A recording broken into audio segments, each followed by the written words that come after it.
Hello friends, law study के YouTube channel में आपका स्वागत है। दोस्तों, आज के इस वीडियो में हम भारतीय दंड संहिता के अध्याय 8 जो कि लोक प्रशांति को भंग करने के संबंध में अपराध का प्रावधान करता है का अध्ययन करेंगे।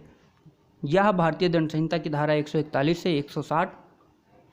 में लोक प्रशांति के विरुद्ध अपराधों का वर्णन किया गया है। इससे पिछली वीडियो में हमने भारतीय दंड संहिता के अध्याय 7 का अध्ययन किया था। इस वीडियो में आगे बढ़ने से पहले अगर अभी तक आपने हमारे इस यूट्यूब चैनल को सब्सक्राइब नहीं किया है तो इसे सब्सक्राइब कर लें और अपने दोस्तों में शेयर कर लें। दोस्तों, भारतीय दंड संहिता की धारा 141 विध विरुद्ध जमाव क्या होता है इसके बारे में बताती है।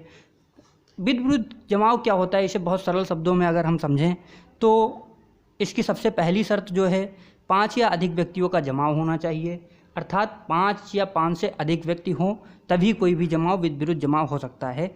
और वह विध विरुद्ध जमाव कब होगा? जब ऐसे 5 या 5 से अधिक व्यक्तियों का जो जमाव गठित हुआ है उसका सामान्य उद्देश्य हो। तो ये दो शर्तें हो गई। पहली बात तो 5 या 5 से अधिक व्यक्ति हों, दूसरी उनका जमाव सामान्य उद्देश्य को अग्रसर करने के लिए हुआ हो। अब ऐसे कौन से सामान्य उद्देश्य हों, उनके किन किन उद्देश्यों को अपराध बताया गया है। भाई, अगर आप किसी कार्यक्रम में 5 लोग जाते हैं तो वो तो अपराध होगा नहीं। तो यहाँ पे उन उद्देश्यों को बताया गया है कि कौन कौन से उद्देश्य हैं जिन्हें अपराध बताया गया है। पहले में कहा गया है कि किसी भी केंद्रीय सरकार को, राज्य सरकार को, संसद को, राज्य विधानमंडल को, किसी लोक सेवक को जब वह अपने वित्तपोषण शक्ति का प्रयोग कर रहा हो, आपराधिक बल द्वारा या आपराधिक बल के प्रदर्शन द्वारा आतंकित करना। अगर उपरोक्त किसी को आपराधिक बल के प्रदर्शन द्वारा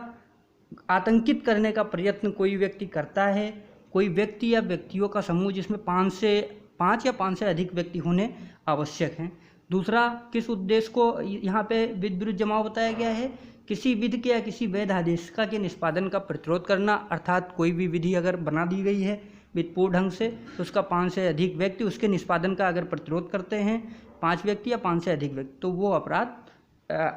होता है। विध विरुद्ध जमाव उसे कहा जाता है जो आशय होता है उनका। तीसरा आशय कौन सा है? किसी रिष्ट या आपराधिक अत्याचार या अन्य अपराध का करना। अगर कोई ऐसा अपराध किया जाता है जो भारतीय दंड संहिता या संसद द्वारा बनाई गई किसी विधि के तहत अपराध घोषित किया गया है तो वह भी उस आशय से 5 या 5 से अधिक व्यक्ति इकट्ठा होते तो वो भी अपराध होता है। चौथा कहा गया है कि किसी भी व्यक्ति से ज़बरदस्ती कोई काम करवाना जो करने के लिए वो विधिपूर्ण रूप से आबद्ध ना हो, या किसी जल मार्ग पे कब्जा करवाना। चौथा है आपराधिक बल या आपराधिक बल के प्रदर्शन द्वारा किसी की संपत्ति कब्जा कर लेना, या कोई भी जल के उपयोग से किसी को जिसका वो अधिकार रखता हो उससे वंचित कर देना। पांचवा है आपराधिक बल द्वारा या बल के प्रदर्शन द्वारा किसी व्यक्ति को वह करने के लिए जिसे करने के लिए वह वैध रूप से आबद्ध ना हो, उसका लोभ करने के लिए जिसे करने के लिए अवैध रूप से हकदार हो। विवश करना, किसी को ऐसा काम करने के लिए मजबूर करना जिसे करने के लिए वह वैध रूप से आबद्ध नहीं है, उसका मन नहीं है, उसके बाद आप ज़बरदस्ती उससे करवा रहे हैं, ऐसी तरह विवश करना। या कोई काम करने का उसका अधिकार है उसे आप नहीं करने दे रहे हैं, ना करे वो, इसलिए आप विवश करते हैं। यहाँ पे स्पष्टीकरण दे दिया गया है कोई जमाव जो इकट्ठा होते समय विध विरुद्ध नहीं था, बात को विध विरुद्ध जमाव हो सकता है। यहाँ पर बताया गया है, जैसे एक उदाहरण के माध्यम से समझिए। अगर आप किसी बाज़ार में गए हुए हैं तो वहाँ जाने का उद्देश्य आपका सब्जी खरीदना है, लेकिन वहाँ पे आपके 4-5 दोस्त मिल जाते हैं और वहाँ आप प्लान बनाते हैं चलो किसी को मारा जाए। वहाँ पे जो आपका उद्देश्य है वो किसी को मारने का जैसे ही होता है तो आप विध विरुद्ध जमाव में आ जाते हैं। भारतीय दंड संहिता की धारा 142 में विध विरुद्ध जमाव का सदस्य होना बताया गया है। अर्थात जो व्यक्ति उस आशय के साथ जो अपराध हो किसी विध विरुद्ध जमाव का सदस्य है, यह कहा जाता है अगर उसमें सम्मिलित होता है उस व्यक्तियों के समूह में जिनका आशय किसी अपराध को या पीछे बताई गई चीज़ों को करना होता है। इसके बाद में भारतीय दंड संहिता की धारा 143 दंड का प्रावधान करती है। ऐसा करते हुए कहती है जो कोई विध विरुद्ध जमाव का सदस्य होगा वह दोनों में से किसी भाग के कारावास से जिसकी अवधि 6 मास तक की हो सकेगी या जुर्माने से या दोनों से दंडित किया जाएगा। भारतीय दंड संहिता की धारा 144 घातक आयु से सज्जित होकर विध विरुद्ध जमाव में सम्मिलित होना को बताती है। जो विध विरुद्ध जमाव होता है आप पीछे समझ ही चुके हैं, उसमें अगर कोई व्यक्ति घातक आयुध के साथ सम्मिलित होता है तो वहाँ पे सज़ा थोड़ी बढ़ा दी जाती है। वह दोनों में से किसी भाग के कारावास से जिसकी अवधि 2 वर्ष तक की हो सकेगी या जुर्माने से या दोनों से दंडित किया जाएगा। भारतीय दंड संहिता की धारा 145 किसी विधि विरुद्ध जमाव में यह जानते हुए कि उसके बिखर जाने का समादेश दिया गया है, उसके बाद भी उसमें बना रहता है। किसी विधि विरुद्ध जमाव को बिखर जाने का आदेश देने के बाद में भी अगर वह बना रहेगा तो उसे दोनों में से किसी भांति के कारावास से, जिसकी अवधि 2 वर्ष तक की हो सकेगी, या जुर्माने से, या दोनों से दंडित किया जाएगा। भारतीय दंड संहिता की धारा 146, इसमें दोस्तों बलवा की परिभाषा दी गई है। बलवा किसे कहते हैं? या जब कभी विधि विरुद्ध जमाव द्वारा, अर्थात जो 5 या 5 से व्यक्ति किसी आपराधिक आशय के साथ इकट्ठा हुए हैं, उसके द्वारा या उसके किसी सदस्य द्वारा ऐसे जमाव के समान उद्देश्य को अग्रसर करने में बल या हिंसा का प्रयोग किया जाता है, तब ऐसे जमाव का हर सदस्य बलवा करने के लिए अपराधी का दोषी होता है। अभी तक आशय महत्वपूर्ण था, अब उस आशय के अग्रसर में, आपराधिक आशय के अग्रसर में कोई काम कर दिया गया है किसी एक व्यक्ति द्वारा या कई व्यक्तियों द्वारा, तो जो समान आशय के अग्रसर में इकट्ठा हुए हैं तो वहाँ पे बलवा करना अपराध हो जाता है। इसके बाद में धारा 147 में बलवा करने के लिए दंड दिया गया है। जो कोई बलवा करने का दोषी होगा वह दोनों में से किसी बात के कारावास से, जिसकी अवधि 2 वर्ष तक की हो सकेगी, या जुर्माने से, या दोनों से दंडित किया जाएगा। इसके बाद में भारतीय दंड संहिता की धारा 148 घातक आयुध से सुसज्जित होकर बलवा करना बताती है। अर्थात पिछली जो बातें बलवा के संदर्भ में कही गई हैं, उसमें घातक आयुध के साथ अगर लेकर कोई शामिल होता है तो वहाँ पे बलवा जो सज़ा है वो अधिक हो जाती है थोड़ी, जिसमें 3 वर्ष की सज़ा कारावास होती है या जुर्माना होता है, दोनों से दंडित किया जाता है। इसके बाद में भारतीय दंड संहिता की धारा 149 में बताया गया है, विधि विरुद्ध जमाव का हर सदस्य समान उद्देश्य को अग्रसर करने में किए गए अपराध का दोषी होगा। यहाँ पे जमाव का हर सदस्य दोषी होगा उसी अपराध के लिए जो उसके किसी सदस्य द्वारा किया जाता है, लेकिन बस शर्त ये है कि संभाव जानते थे कि ऐसी चीज़ें की जा सकती हैं, ये जानते हुए आप उसमें अगर सम्मिलित होते हैं तो आप भी उस चीज़ के दोषी होंगे जो किसी भी सदस्य द्वारा किया गया है। वहाँ पर आप ये कहकर नहीं बच सकते कि हमने तो किया ही नहीं है। भारतीय दंड संहिता की धारा 150 विधि विरुद्ध जमाव में सम्मिलित करने के लिए व्यक्तियों को भाड़े पर लेना या भाड़े पर लेने के प्रति मौनानुकूलता को अपराध घोषित कर दी हुई है, और जो इस प्रकार से किसी व्यक्ति को भाड़े पर लेगा या वचनबद्ध या नियोजित करेगा या उसके प्रति मौनानुकूल बना रहेगा, वह उसी प्रकार दंडनीय होगा मानो ऐसे विधि विरुद्ध जमाव का सदस्य रहा था या ऐसा अपराध उसने स्वयं किया था। अर्थात कि आप स्वयं न जाकर किसी व्यक्ति को भाड़े पर लेकर या उसे कहकर कि तुम चले जाओ इनके साथ में, अगर ऐसा कोई व्यक्ति करता है तो वह भी अपराध होगा और ऐसा माना जाएगा कि वह स्वयं अपराध किया है उसने और विधि विरुद्ध जमाव का सदस्य रहा है, भले ही वह वहाँ पर ना गया हो। भारतीय दंड संहिता की धारा 151 5 या अधिक व्यक्तियों के जमाव को बिखर जाने का समादेश दिया जाने के पश्चात उसमें जानते हुए सम्मिलित होना या बने रहना। यहाँ पे जो कोई 5 या अधिक व्यक्तियों के किसी जमाव से जिससे लोक शांति में विघ्न कारित होना संभव हो, ऐसे जमाव को बिखर जाने का समादेश दिया जाता है, कोई आदेश दिया जाता है। उसके जानते हुए भी वो अगर वहाँ पे सम्मिलित रहता है, वह दोनों में से किसी बात के कारावास से, जिसकी अवधि 6 मास तक की हो सकेगी, या जुर्माने से, या दोनों से दंडित किया जाएगा। यहाँ पे एक स्पष्टीकरण दिया गया है, यदि वह जमाव धारा 41 के अर्थ के अंतर्गत विधि विरुद्ध जमाव हो तो अपराधी धारा 145 के अधीन दंडनीय होगा। अगर विधि विरुद्ध जमाव हो, उसे बिखर जाने का आदेश दिया गया हो तो 145 के अधीन दंडनीय होगा। और ऐसे व्यक्तियों का जमाव 5 या अधिक व्यक्तियों का जिससे लोक शांति में विघ्न कारित होने की संभावना हो, उसको बिखर जाने का आदेश दिया जाता है। उसके बाद भी व्यक्ति अगर सम्मिलित होता है तो वो यहाँ पे दंडनीय होगा। धारा 152 लोक सेवक जब बलवे इत्यादि को दबा रहा हो तो उस पर हमला करना या उसे बाधित करना, अपने कार्य का निष्पादन कर रहा हो बलवे को दबाने के लिए, अगर कोई पुलिस अधिकारी या कोई भी लोक सेवक जाता है और वहाँ पर उसके ऊपर हमला कर दिया जाता है या हमला करने की धमकी दी जाती है या आपराधिक बल का प्रयोग करने की धमकी दी जाती है या ऐसा प्रयत्न किया जाता है, तो वह दोनों में से किसी बात के कारावास से, जिसकी अवधि 3 वर्ष तक की हो सकेगी, या जुर्माने से, या दोनों से दंडित किया जाएगा। भारतीय दंड संहिता की धारा 153 बलवा कराने के आशय से स्वेच्छा से प्रकोपन देना, अर्थात किसी को बलवा कराने के आशय से प्रकोपित करना, किसी को उकसाना और उसके फलस्वरूप परिणाम स्वरूप बलवे का अपराध किया जाए, यदि बलवा किया जाए यदि ऐसे प्रकोपन के परिणाम स्वरूप बलवे का अपराध किया जाए तो दोनों में से किसी बात के कारावास से जिसकी अवधि 1 वर्ष तक की हो सकेगी या जुर्माने से या दोनों से, और यदि बलवा न किया जाए, यदि बलवे का अपराध न किया जाए तो दोनों में से किसी बात के कारावास से जिसकी अवधि 6 मास तक की हो सकेगी या जुर्माने से या दोनों से दंडित किया जाएगा। यहाँ पे दोनों चीज़ों को अपराध घोषित किया गया है, अलग अलग सज़ा का वर्णन किया गया है। यदि उकसाया जाए और इसके परिणाम स्वरूप बलवा न तो क्या अपराध होगा, और अगर बलवा हो जाता है तो क्या अपराध होगा, दोनों चीज़ों को यहाँ पे भारतीय दंड संहिता की धारा 153A धर्म, मूल वंश, भाषा, जन्म स्थान, निवास स्थान इत्यादि के आधारों पर विभिन्न समूहों के बीच शत्रुता का संप्रवर्तन और सौहार्द बने रहने पर प्रतिकूल प्रभाव डालने वाले कार्य को अपराध घोषित करती है। 153A में किया गया, इसे बाद में जोड़ा गया है। इसमें सांप्रदायिक सौहार्द और विभिन्न समूहों के बीच शत्रुता पैदा करने वाला कार्य अगर कोई किया जाता है उसे अपराध बनाया गया है।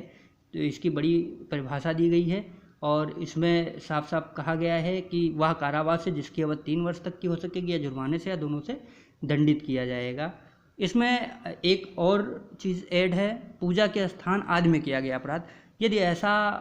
अपराध जो किसी धर्म के विरुद्ध हो, मूल वंशीय, भाषाई, प्रादेशिक समूह, जाति सदस्यों के बीच भय, त्रास या सुरक्षा की भावना उत्पन्न होती है, अर्थात उपरोक्त अपराध जो भी बताया गया है उसमें उस अपराध को किसी धार्मिक जुलूस में, पूजा के स्थान पे अगर वो अपराध किया गया हो तो यहाँ पे सज़ा 5 वर्ष तक की हो जाएगी और उसे दंडित किया जाएगा और जुर्माने से भी दंडित होगा, क्योंकि वहाँ पे दंगे को भड़कने की संभावना ज़्यादा रहती है, भीड़ होती है, तत्कालिक दंगा भड़क सकता है, तो इसलिए उसे अपराध घोषित किया गया है। भारतीय दंड संहिता की धारा 153B राष्ट्रीय एकता, अखंडता पर प्रतिकूल प्रभाव डालने वाले लाछन या प्रख्यान को अपराध घोषित किया गया है। जो कोई भी बोले गए या लिखे गए शब्दों द्वारा, संकेतों द्वारा या देश रूपों द्वारा किसी भी व्यक्ति को ये धमकी देता है, धार्मिक या मूलवंशीय, भाषाई या प्रादेशिक समूह या जाति या समुदाय के सदस्य हैं, विधि द्वारा स्थापित संविधान के प्रति सच्ची श्रद्धा और निष्ठा नहीं रख सकते या भारत की प्रभुत्ता अखंडता की मर्यादा नहीं बनाए रख सकते हैं, या उसे ये दूसरे में यह कहा गया है कि उसे नागरिक के रूप में रहने का कोई अधिकार नहीं है, उसको इस अधिकार से वंचित कर दिया जाए। गाँव में यह कहा गया है कि कोई ऐसा अपील करेगा या प्रकाशित करेगा, ऐसा भाषण देगा कि ऐसे व्यक्तियों के बीच असमंजस्य एवं शत्रुता या घृणा या वैमनस्य की भावनाएं उत्पन्न होती हैं या उत्पन्न होने की संभावना होती है, वह कारावास से जो 3 वर्ष तक का हो सकेगा, जुर्माने से या दोनों से दंडित किया जाएगा। और इसमें भी दूसरी बात यह कह दी गई है कि अगर वह धर्मस्थल पे करेगा तो उसकी सज़ा जो है वो बढ़ जाएगी, 5 वर्ष तक की हो सकेगी, दंडित किया जाएगा और जुर्माने से भी दंडनीय होगा। यहाँ पे अक्सर आप देखते होंगे किसी को यह कहना कि किसी जाति सूचक शब्द के साथ कि तुमको तो इस देश में निष्ठा ही नहीं सकती, तुम दूसरे देश के हो, तुमको दूसरे देश में चले जाना चाहिए, तुमको यहाँ का नागरिक ही नहीं होना चाहिए, इन सब चीज़ों को अपराध बनाया गया है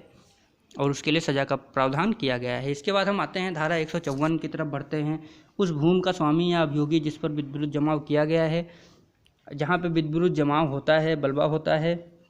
उसका स्वामी या अधिभोगी और ऐसी भूमि में हित रखने वाला या हित रखने का दावा करने वाला व्यक्ति 1000 रुपये से अधिक जुर्माने से दंडनीय होगा यदि वह या उसका अभिकर्ता या प्रबंधक या जानते हुए ऐसा अपराध किया जा रहा है या किया जा चुका है, इस बात का विश्वास करने का कारण रखते हुए कि अपराध किया जाना संभव है, उस बात की अपनी शक्ति भर शीघ्रतम सूचना निकटतम पुलिस थाने के प्रधान अफसर को न दे, या उस दशा में जिसमें कि उसे यह विश्वास करने का कारण हो कि लगभग किया ही जाने वाला है, अपनी शक्ति भर सब वित्तपूर्ण साधनों का उपयोग करते हुए निवारण करने के लिए नहीं करता,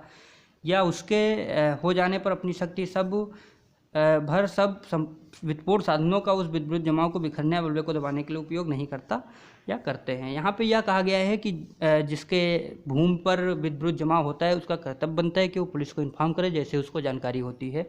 और अगर उसको जानकारी हो जाती तो उसका समन करने का प्रयत्न करे अपनी जितनी भी क्षमता है और विधिपूर्ण ढंग से। उसके बाद में भारतीय दंड संहिता की धारा 155 में उस व्यक्ति का दायित्व जिसके फायदे के लिए बलवा किया जाता है के बारे में बताया गया है। जब कभी किसी ऐसे व्यक्ति के फायदे के लिए या उसकी ओर से बलवा किया जाए